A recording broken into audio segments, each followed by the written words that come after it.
नमस्कार। खबरां दे इस बुलेटिन च तुहाडा स्वागत। मैं हां परमिंदर कौर। पहलां पेश ने चोणवीआं खबरां। मुख मंत्री कैप्टन अमरिंदर सिंह वल्लों कोविड-19 दे वधदे केसां दे मद्देनज़र सख्त हदायतां जारी।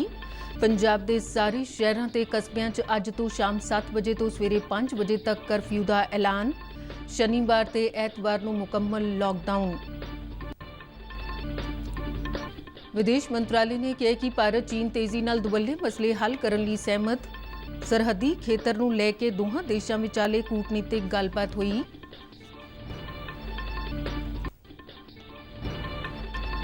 उप राष्ट्रपति एम वेंकैया नायडू ने केंद्र सरकार वल्लों कौमी भर्ती एजेंसी कायम करन दे फैसले नूं एक चंगा कदम दस्सिआ है।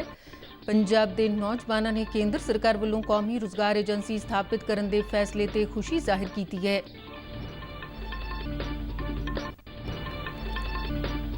विदेशों च कोविड-19 कारण फसे 11,20,000 भारतीयों को हुण तक वंदे भारत मिशन तहत देश वापस लियाया जा चुका है।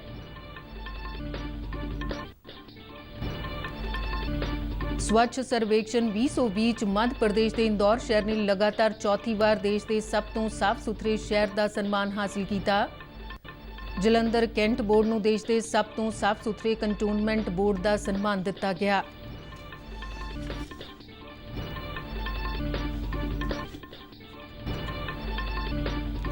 केंद्र सरकार ने 1 लाख करोड़ रुपए की हद वाले कर्जियां दे 1 करोड़ 22 लाख किसान क्रेडिट कार्डां नूं दित्ती मंजूरी। ते हुण खबरां विस्तार नाल। पंजाब च बीते कुछ दिनों तो कोरोना केसां दे तेज़ वाधे के मद्देनज़र अज शाम तो पंजाब के सारे शहरों ते कस्बियां च करफ्यू लगाउण दा फैसला किया गया है। पंजाब च इस मारू वायरस की स्थिति का जायजा लैण लई सीनियर अधिकारियों नाल वीडियो कानफ्रेंस राहीं मीटिंग दौरान मुख मंत्री कैप्टन अमरिंदर सिंह ने प्रशासन नूं कुछ सख्त हदायतां जारी कीतियां। पंजाब के सारे ही 167 कस्बियां ते जिलियां च हुण रोज़ शाम 7 बजे तो अगले दिन सवेरे 5 बजे तक करफ्यू लागू रहेगा। विआह शादियां ते अंतिम संस्कार दीआं रस्मां नूं छड्ड के हर किस्म के इकट्ठ ते पूर्ण पाबंदी लगा दी गई है। पंजाब के सब तो ज्यादा प्रभावित 5 जिलियां अमृतसर, लुधियाना, जलंधर, पटियाला ते साहिबजादा अजीत सिंह नगर विच बसां ते जनतक आवाजाही के होरनां वाहनां च हुण फेर 50% सवारियां ही बैठ सकणगियां ते 4 पहिया वाहनां च 3 सवारियां ही बैठण की इजाजत होवेगी। इन्हां 5 जिलियां च गैर जरूरी वस्तां दीआं सिर्फ 50% दुकानां ही रोजाना खुल सकणगियां। ताड़ना भरे अंदाज च कैप्टन अमरिंदर सिंह ने आख्या कि हुण बहुत हो चुका है। पंजाब च कोविड करके 920 मौतां हो चुकियां ने। हर मौत मेरे मन विच दर्द जगाउंदी है ते आउण वाले हफ्तियां च माहिरां दी राय गंभीर स्थिति वल इशारा करदी है। पंजाब च कोरोना वायरस नाल पीड़ित मामलों की गिणती बढ़ के 37,824 हो गई है। सूबे के सेहत विभाग वालों जारी मीडिया बुलेटिन मुताबिक बीते दिनी 1,741 नवे पॉजिटिव केस सामने आए हैं। पंजाब च हुण तक महामारी नाल होण वालीआं मौतां की गिणती 957 हो गई है। इस वेले सूबे च कोविड-19 के 13,830 एक्टिव मामले ने। हुण तक कुल 23,037 कोरोना पीड़ित सेहतयाब होकर घरीं परते ने। सब तो वध कोरोना पीड़ित मरीज लुधियाना, जलंधर, मोहाली ते बठिंडा विच ने। लुधियाना च 398, जलंधर च 242, मोहाली च 169, पटियाला च 81 ते अमृतसर विच 75 मरीज इलाज अधीन ने। भारत चीन सरहदी खेतरों की स्थिति के संबंध बारे 18वीं मीटिंग कल हुई। भारतीय वफद की अगवाई विदेश मंत्रालय विच उत्तरी एशिया के संयुक्त सकत्तर ने की ते चीन वफद की अगवाई चीन के सरहदी विभाग के डायरैक्टर जनरल ने की। मीडिया को जानकारी दिंदे विदेश मंत्रालय के बुलारे अनुराग श्रीवास्तव ने दस्सिया कि दोवें तरह ने स्पष्ट और बहुत संजीदगी नाल मौजूदा भारत चीन सरहदी खेतर की स्थिति बारे विचार वटांदरा किया है। दोहां देशों ने फिर विश्वास प्रगट किया है कि भारत ते चीन के विदेश मंत्रियों ते 2 विशेष प्रतिनिधियों विचाले हुए समझौतिਆਂ ਤੇ पूरी तरह दयानतदारी नाल अमल किया जाएगा। इस संबंध च दोवें देश मौजूदा समझौतिਆਂ ते प्रोटोकॉल मुताबिक सारे मुद्दों को जल्द तो जल्द हल करने लई सहमत हुए ने। Had a candid and in-depth exchange of views on the existing situation in the India-China border areas. They reaffirmed that in accordance with the agreements reached between the 2 foreign ministers and the 2 special representatives, the 2 sides will continue to sincerely work towards complete disengagement of the troops along the LAC in the western sector. In this context, they agreed to resolve the outstanding issues in an expeditious manner and in accordance with the existing agreements and protocols. ਉਪ ਰਾਸ਼ਟਰਪਤੀ M Venkaiah Naidu ਨੇ ਕਿਹਾ ਕਿ ਕੇਂਦਰ ਸਰਕਾਰ ਅਤੇ ਜਨਤਕ ਖੇਤਰ ਦੇ ਬੈਂਕਾਂ 'ਚ ਨਾਨ ਗਜ਼ਟਿਡ ਅਹੁਦਿਆਂ ਲਈ ਸਾਂਝੀ ਪਾਤਰਤਾ ਪ੍ਰੀਖਿਆ ਕਰਾਉਣ ਲਈ ਕੌਮੀ ਭਰਤੀ ਏਜੰਸੀ ਕਾਇਮ ਕਰਨ ਦਾ ਸਰਕਾਰ ਦਾ ਫੈਸਲਾ ਇੱਕ ਚੰਗਾ ਕਦਮ ਹੈ। ਕਈ ਟਵੀਟ ਕਰਕੇ ਉਪ ਰਾਸ਼ਟਰਪਤੀ ਨਾਇਡੂ ਨੇ ਕਿਹਾ ਕਿ ਲੰਮੇ ਸਮੇਂ ਤੋਂ ਬਕਾਇਆ ਇਸ ਸੁਧਾਰ ਨਾਲ ਲੱਖਾਂ ਬੇਰੁਜ਼ਗਾਰਾਂ ਨੂੰ ਰਾਹਤ ਮਿਲੇਗੀ। ਉਨ੍ਹਾਂ ਖੁਸ਼ੀ ਜ਼ਾਹਿਰ ਕੀਤੀ ਹੈ ਕਿ 1000 ਕੇਂਦਰਾਂ ਤੇ 12 ਭਾਸ਼ਾਵਾਂ 'ਚ ਪ੍ਰੀਖਿਆ ਕਰਵਾਈ ਜਾਵੇਗੀ। ਉਨ੍ਹਾਂ ਕਿਹਾ ਕਿ ਇਸ ਵਾਰ ਉਮੀਦਵਾਰਾਂ ਦੇ ਵਡਮੁੱਲੇ ਸਮੇਂ ਤੇ ਵਸੀਲਿਆਂ ਦੀ ਬਚਤ ਹੋਵੇਗੀ। ਨਾਇਡੂ ਨੇ ਕਿਹਾ ਕਿ ਜਲਦ ਹੀ ਅਨੁਸੂਚੀ ਵਿੱਚ ਸ਼ਾਮਿਲ ਹੋਰ ਭਾਸ਼ਾਵਾਂ ਨੂੰ ਵੀ ਇਸ ਵਿੱਚ ਸ਼ਾਮਿਲ ਕੀਤਾ ਜਾਵੇਗਾ। ਇਸ ਦੌਰਾਨ ਕੌਮੀ ਭਰਤੀ ਏਜੰਸੀ ਸਥਾਪਿਤ ਕੀਤੇ ਜਾਣ ਦੇ ਫੈਸਲੇ ਦਾ ਪੰਜਾਬ ਦੇ ਨੌਜਵਾਨਾਂ ਨੇ ਸਵਾਗਤ ਕੀਤਾ ਹੈ।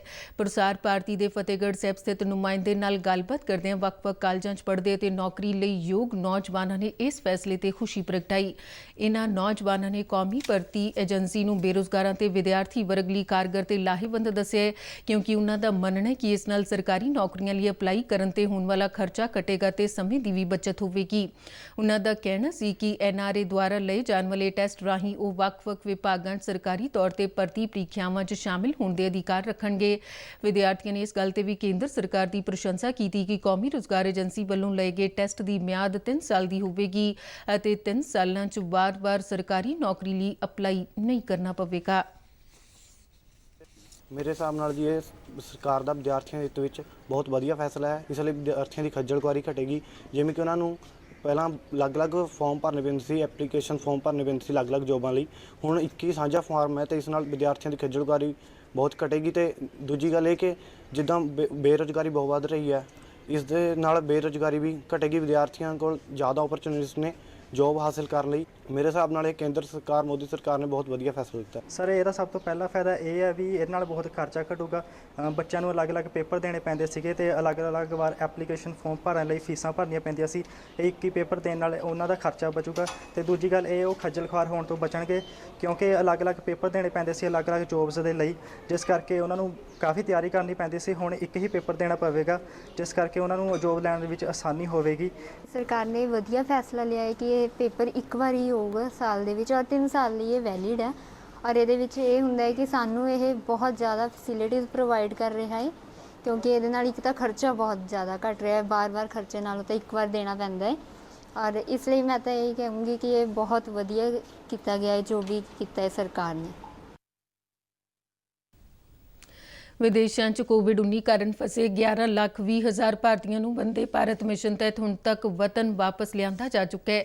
ਨਵੀਂ ਦਿੱਲੀ 'ਚ ਮੀਡੀਆ ਨੂੰ ਜਾਣਕਾਰੀ ਦਿੰਦੇ ਵਿਦੇਸ਼ ਮੰਤਰਾਲੇ ਦੇ ਬੁਲਾਰੇ ਅਨੁਰਾਗ ਸ਼੍ਰੀਵਾਸਤਵਾ ਨੇ ਕਿਹਾ ਕਿ ਇਸ ਮਿਸ਼ਨ ਤਹਿਤ 5ਵੇਂ ਪੜਾਅ 'ਚ 22 ਲੱਖ ਵੱਖ ਦੇਸ਼ਾਂ ਤੋਂ ਹੁਣ ਤੱਕ ਲਗਭਗ 500 ਅੰਤਰਰਾਸ਼ਟਰੀ ਉਡਾਨਾਂ ਤੇ 130 ਘਰੇਲੂ ਉਡਾਨਾਂ ਚਲਾਈਆਂ ਗਈਆਂ ਸਨ।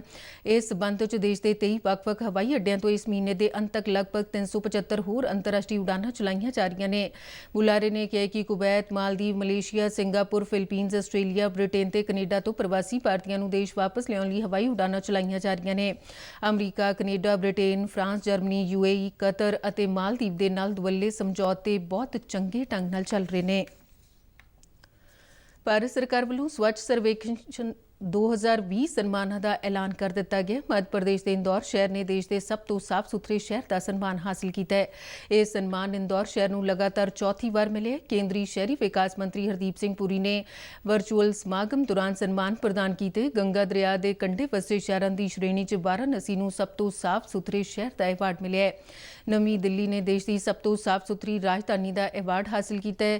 ਛੱਤੀਸਗੜ੍ਹ ਸੂਬੇ ਨੂੰ 100 ਸ਼ਹਿਰਾਂ ਤੋਂ ਵੱਧ ਵਾਲੇ ਸੂਬਿਆਂ ਦੀ ਸ਼੍ਰੇਣੀਆਂ 'ਚ ਪਹਿਲੀ ਥਾਂ ਹਾਸਲ ਹੋਈ ਹੈ, ਜਦਕਿ ਝਾਰਖੰਡ ਸੂਬੇ ਨੂੰ 100 ਸ਼ਹਿਰਾਂ ਤੋਂ ਘੱਟ ਵਾਲੀ ਸ਼੍ਰੇਣੀ 'ਚ ਪਹਿਲਾ ਦਰਜਾ ਹਾਸਲ ਹੋਇਆ ਹੈ। ਜਲੰਧਰ ਕੈਂਟ ਬੋਰਡ ਨੂੰ ਦੇਸ਼ ਦੇ ਸਭ ਤੋਂ ਸਾਫ਼ ਸੁਥਰੇ ਕੰਟੋਨਮੈਂਟ ਬੋਰਡ ਦਾ ਸਨਮਾਨ ਦਿੱਤਾ ਗਿਆ। 40 ਲੱਖ ਤੋਂ ਵੱਧ ਆਬਾਦੀ ਵਾਲੇ ਸ਼ਹਿਰਾਂ ਦੀ ਸ਼੍ਰੇਣੀ 'ਚ ਅਹਿਮਦਾਬਾਦ ਨੂੰ ਸਭ ਤੋਂ ਸਾਫ਼ ਸ਼ਹਿਰ ਹੋਣ ਲਈ ਸਨਮਾਨ ਦਿੱਤਾ ਗਿਆ। ਸਵੱਛ ਸਰਵੇਖਣ 2020 ਸਨਮਾਨ ਸਮਾਗਮ ਦੌਰਾਨ ਬੋਲਦਿਆਂ ਹਰਦੀਪ ਸਿੰਘ ਪੁਰੀ ਨੇ ਕਿਹਾ ਕਿ ਸਰਵੇਖਣ ਦੌਰਾਨ ਕਈ ਨਵਾਂਚਾਰ ਦੇਖਣ ਨੂੰ ਮਿਲੇ ਅਤੇ ਕਈ ਸ਼ਹਿਰਾਂ ਨੇ ਸਾਫ਼ ਸਫਾਈ ਲਈ ਬਹੁਤ ਵਧੀਆ ਕੰਮ ਕੀਤਾ। ਉਨ੍ਹਾਂ ਕਿਹਾ ਕਿ ਨਵਾਂਚਾਰ ਸੋਚ, ਤਕਨਾਲੋਜੀ ਅਤੇ ਵੱਖ-ਵੱਖ ਸਰਕਾਰਾਂ ਦੀ ਸਰਗਰਮ ਭੂਮਿਕਾ ਸਦਕਾ ਭਾਰਤ ਦੇ ਵੱਖ-ਵੱਖ ਸ਼ਹਿਰਾਂ ਨੂੰ ਸਾਫ਼ ਸਫਾਈ ਅਤੇ ਕੂੜਾ ਕਰਕਟ ਪ੍ਰਬੰਧਨ ਦੀਆਂ ਸਮੱਸਿਆਵਾਂ ਨਾਲ ਬਹੁਤ ਹੀ ਨਿਵੇਕਲੇ ਢੰਗ ਨਾਲ ਨਜਿੱਠਣ ਦਾ ਸਬੂਤ ਦਿੱਤਾ ਹੈ। बहुत बधाई हो विनी आपको, अजय को, जो हमारे वहाँ के CEO साहब हैं और तमाम सारे लोगों को, वहाँ की पूरी जनता को, जिसकी वजह से आज जलंधर कैंट जो कि पीछे नंबर 2 हुआ करता था इस बार नंबर 1 आया। आपको बहुत बहुत बधाई। Thank you sir. ਇਸ ਸਾਲ ਦੇਸ਼ ਭਰ ਦੇ 4242 ਸ਼ਹਿਰਾਂ 62 ਕੰਟੋਨਮੈਂਟ ਬੋਰਡਾਂ ਤੇ ਗੰਗਾ ਦਰਿਆ ਦੇ ਨਾਲ ਲੱਗਦੇ 92 ਸ਼ਹਿਰਾਂ ਦੇ ਸਰਵੇਖਣ 'ਚ ਕੋਈ 1 ਕਰੋੜ 87 ਲੱਖ ਨਾਗਰਿਕਾਂ ਨੇ ਹਿੱਸਾ ਲਿਆ। ਸਵੱਛ ਮਹਾਉਤਸਵ ਸਮਾਗਮ ਦੌਰਾਨ ਬਿਹਤਰੀਨ ਕਾਰਗੁਜ਼ਾਰੀ ਵਾਲੇ ਸ਼ਹਿਰਾਂ ਤੇ ਸੂਬਿਆਂ ਨੂੰ 129 ਅਵਾਰਡ ਦਿੱਤੇ ਗਏ। ਸਵੱਛ ਸਰਵੇਖਣ 2020 28 ਦਿਨਾਂ 'ਚ ਮੁਕੰਮਲ ਹੋਇਆ ਤੇ ਇਸ ਵਾਸਤੇ ਸਵੱਛਤਾ ਐਪ ਤੇ 1 ਕਰੋੜ 70 ਲੱਖ ਨਾਗਰਿਕਾਂ ਨੇ ਆਪਣੇ ਆਪ ਨੂੰ ਰਜਿਸਟਰ ਕੀਤਾ। ਭਾਰਤ ਸਰਕਾਰ ਵੱਲੋਂ ਸਵੱਛ ਭਾਰਤ ਮਿਸ਼ਨ ਵਿੱਚ ਵੱਡੇ ਪੱਧਰ ਤੇ ਨਾਗਰਿਕਾਂ ਦੀ ਸ਼ਮੂਲੀਅਤ ਨੂੰ ਯਕੀਨੀ ਬਣਾਉਣ ਦੇ ਮਕਸਦ ਨਾਲ ਸਵੱਛ ਸਰਵੇਖਣ ਸ਼ੁਰੂ ਕੀਤਾ ਗਿਆ। ਇਸ ਦੇ ਨਾਲ ਹੀ ਵੱਖ-ਵੱਖ ਸ਼ਹਿਰਾਂ 'ਚ ਸਭ ਤੋਂ ਸਾਫ਼ ਸੁਥਰੇ ਸ਼ਹਿਰ ਬਣਨ ਲਈ ਮੁਕਾਬਲੇ ਦੀ ਭਾਵਨਾ ਪੈਦਾ ਕਰਨਾ ਵੀ ਇਸ ਦਾ ਮਕਸਦ ਰਿਹਾ।